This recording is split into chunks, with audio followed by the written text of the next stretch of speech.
How goes it? It's me, Jules, standing here in Hot Springs, South Dakota, here at the Mammoth site. So this is an active excavation site. It was once a sinkhole and a hot spring filled it up, creating like a natural trap for mammoths to fall in. You can see the tusks scattered throughout this excavation site. There's like 6 of them just in this one frame here. The large butterfly-shaped bone at flag 2 is a complete pelvis bone, both blades equal to our hip bone.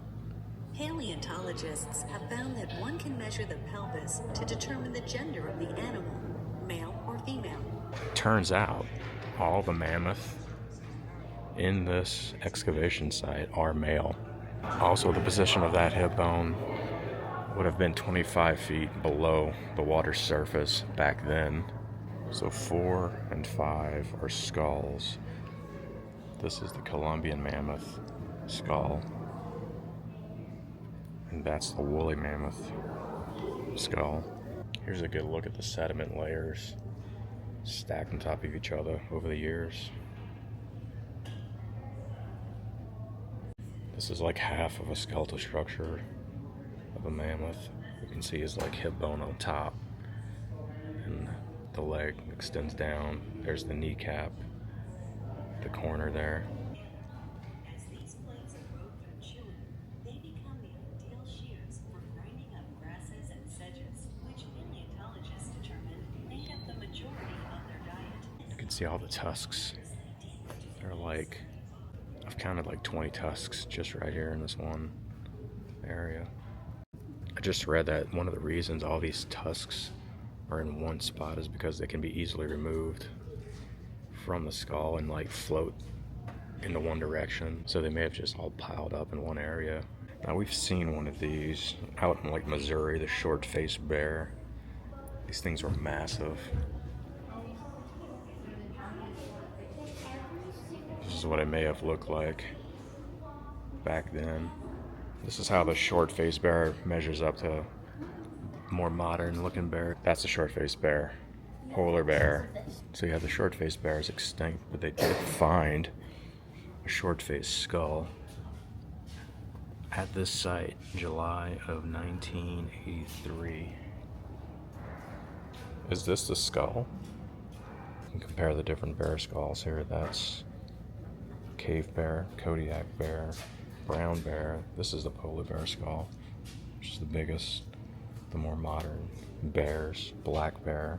So yeah, short-faced bear somehow found his way in the sinkhole. Here's a size chart of the mammoth compared to the African elephant, which is still around. You can see the African elephant is larger than the woolly mammoth, just the brown one there. But the Columbian mammoth was the largest of all of them, reaching like 4 meters high. So they believe this is the drop-off point of the sinkhole here where the mammoths fell in and remained until they dug them out. Now they've got railings up, so there shouldn't be any issue. So here we're at like the highest point of the site here. So yeah, the position of the bone suggests that the mammoth died slumped forward against the steep outer wall, trying to climb out after they fell in. So they tried hard to get out of the sinkhole once they fell in. You can see like a rib cage here and how he's angled up towards the edge of the sinkhole. Wild stuff. Just noticed another mammoth jaw there. So they figure out how deep the sinkhole might actually be. You can see the stick there. They've drilled a hole all the way down 65 feet. That's how far the bone bed sediments go down. So you can see marker 10 over there. That's where they first discovered there might be some bones here. They had planned on building this area out. 11 is almost a complete Columbian mammoth. It's just missing its head. They don't know which head in here is for that mammoth. Because 11, the flag 11 would mark where the head should be. Yeah. And it's not there. So, an almost complete Columbian mammoth. Missing his head. They call it Murray. So there's a marker 12 down there. That's where they found the short-faced bear skull. They've actually removed it from the site. And the one we showed you over there is a replica of that short-faced bear skull. Got a man at work here.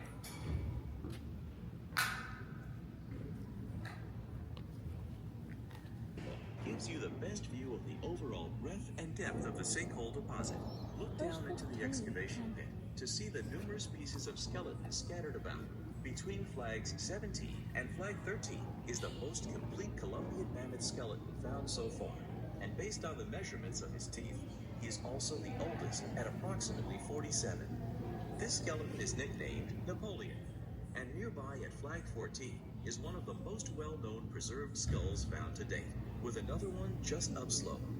Both of these specimens are the only two skulls that have both tusks still attached. When excavation continues around Napoleon, it may be determined that this skeleton also has two tusks remaining in the skull. Okay, so I think this would be the lowest point going down here of the site. You get a really good view of Napoleon. This is Napoleon here. And you get a pretty good view of the skull here with the tusks still attached. And this is the end of the Mammoth site tour.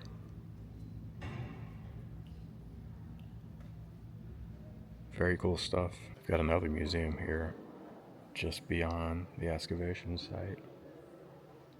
Okay, I thought for sure these were real, but they are just replicas of mummified remains of some woolly mammoth cubs. They look like they're smaller, a lot smaller. Oh, that's right. We do have the dire wolf back. It's a skeleton of the dire wolf. They just brought these guys back to life recently. You know, everything was bigger back then. This was the Harlan's ground sloth. And this guy here towers over me. He might give a short-nosed bear some competition. This thing is scary, man. There's another Harlan ground sloth skull there. I think the skeleton's a lot scarier than this guy.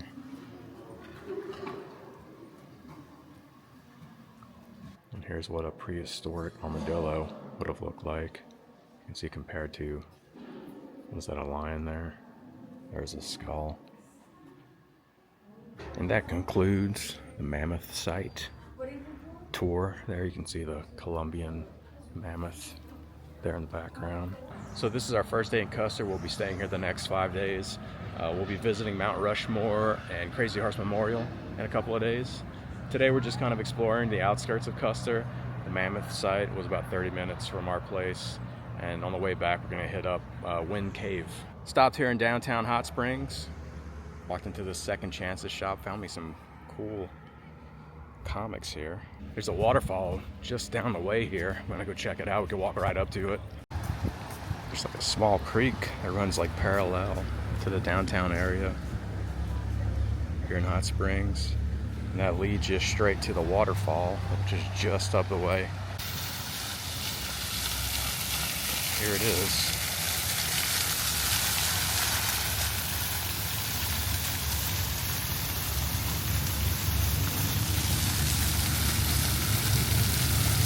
Again, you can walk right up to it.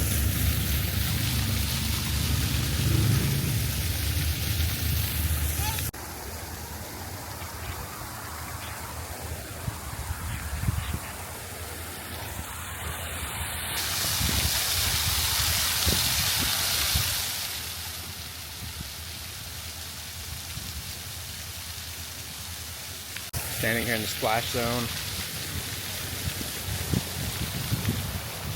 Actually, don't feel too bad.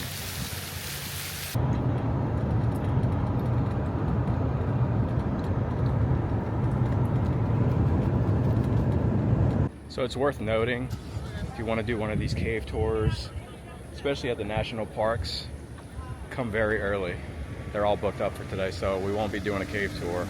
There are trails around here you could hike, but I think we're just gonna head on back and try to do something else today. They were telling us people start showing up here at 7 o'clock. The line starts here for the cave tours. All the prairie dogs out here just getting some sun. Riddled with plague.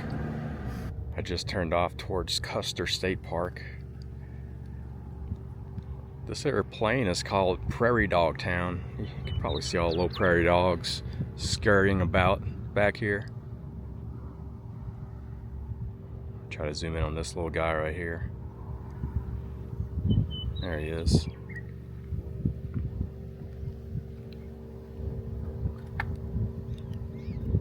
Trying to figure out, I think just up the road here in Custer State Park is the wildlife loop, and I think it's just a self-guided tour around the park. Might be able to see some bison and other wildlife and more prairie dogs.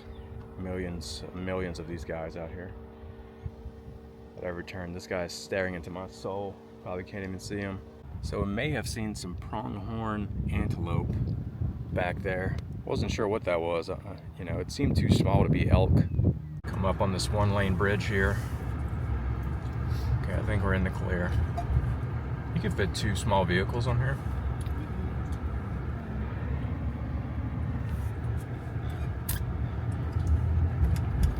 All right, here's another so-called one-lane bridge.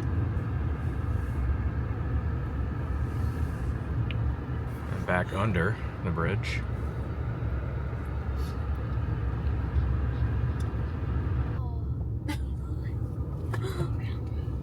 Donkey!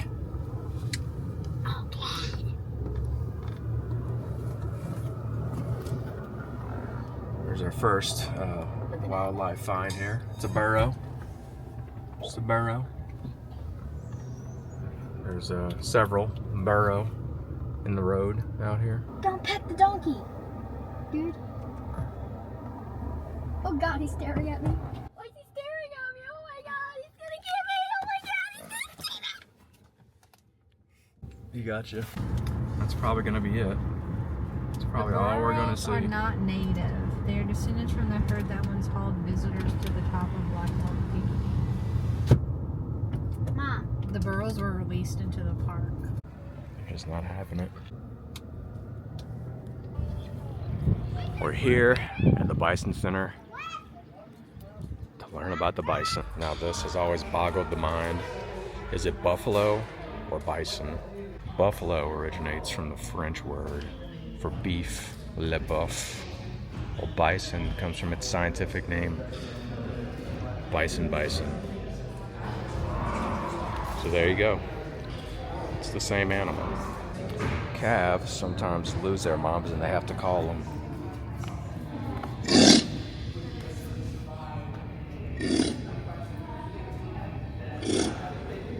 That's bison for mom.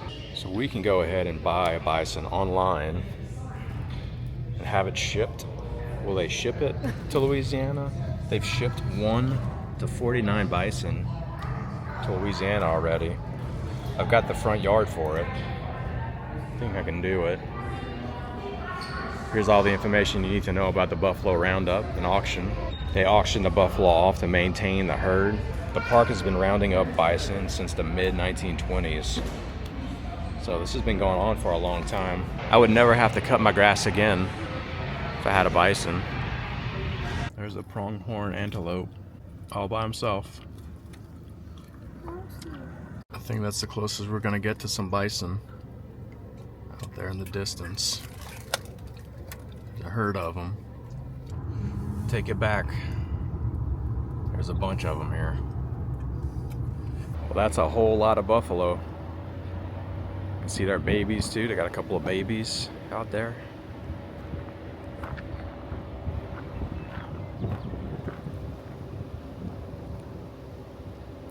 Wow. They're all up on this hill right here. The closest we're gonna get is about 50 yards away. It looks like they're moving out, so. They had one back here, a lot closer, but he went over the hill back there. Yeah, they're moving now. They're like, screw you guys, we're going home. They could run 35 miles an hour, you said? Yeah. Look at the little one. Oh, the little one trotting away over there. And the one rolling in the grass over there. You can actually take the buffalo safari. We're just in our car, but you can pay extra, and I think you can go off-road on trails you're not supposed to go on with your vehicle. Buffalo safari. You almost don't need to do a buffalo safari to see the buffalo. Look, it's staring at me. What's it staring at me? There's the mama. What's it staring at me?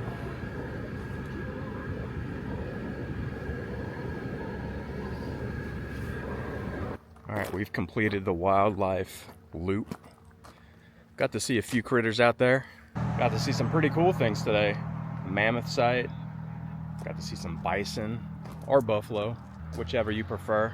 Out in the wild. Some pronghorn, antelopes, prairie dogs. Prairie dogs are everywhere out here. And with that, I've got to run. That was the Mammoth site and Custer State Park. And that's the video.